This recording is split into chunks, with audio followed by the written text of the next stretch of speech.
Every day this week, we're highlighting a race or measure on the May ballot. And today we're looking at the race for Jefferson County Sheriff. The position is currently held by Mark Heckathorn. Jason Pollock is running against him, as well as a third candidate who says he's not interested in winning. Noah Chast reports.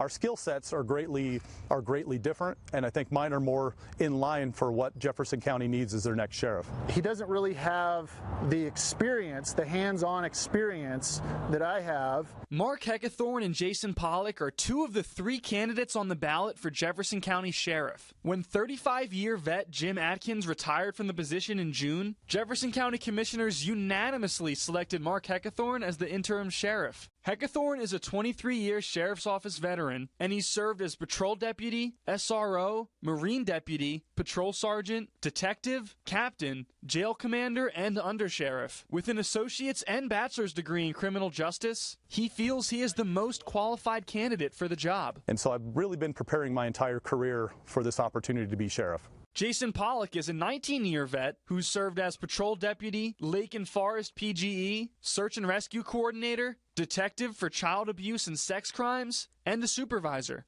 He feels his on-the-street experience makes him the best fit. There is a huge difference between being an administrator and being a leader,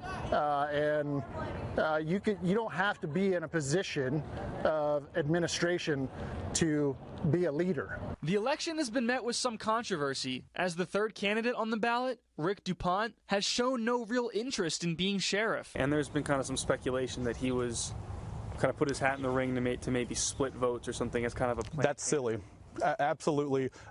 If he was a plant candidate and was trying to actually get votes, he would be making public comments. Heckathorn paid for and dropped off DuPont's filing and says he did so because if the election only had two candidates, it couldn't take place until November. But with three, it can in May. So when nobody had filed to be a third person, that's when I approached Rick and asked if he would be willing to do that. And it's simply, again, nothing underhanded about it in the sense that I asked him. It's simply to allow the election to take place. Pollock is not a fan of the move.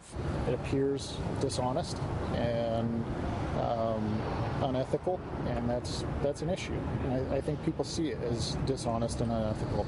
There's also a bit of bad blood between the candidates, with Pollock being demoted shortly after Heckathorn took over as interim sheriff. Your demotion when he took over, do you think that was retaliation in any form?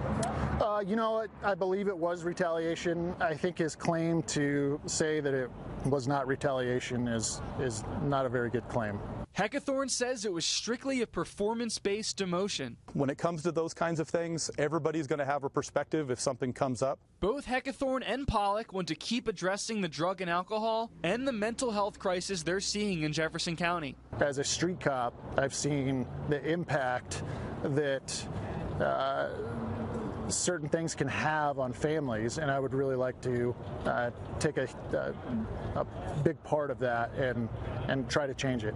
I think the people will make the right decision when given the opportunity, and I'm so fortunate, honestly, to have this happening in May because it's going to allow us to move forward and get back to doing the work that we need to be doing out in the community. In Madras, Noah Chast, News Channel 21.